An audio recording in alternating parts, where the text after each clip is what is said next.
ചെറുപുഴ പഞ്ചായത്തിൽ ഉരുൾപൊട്ടലും കനത്ത മഴയും മൂലമുണ്ടായ നാശനഷ്ടങ്ങൾ വിലയിരുത്തുന്നതിനായി മുൻ MLA TI മധുസൂദനൻ ദുരിതബാധിത പ്രദേശങ്ങൾ സന്ദർശിച്ചു.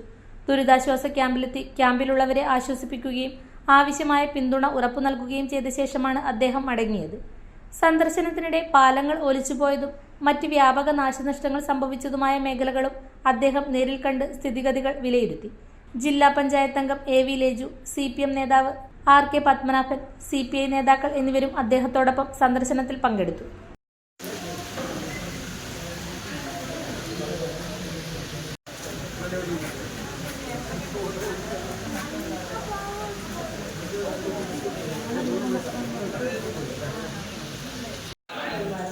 Para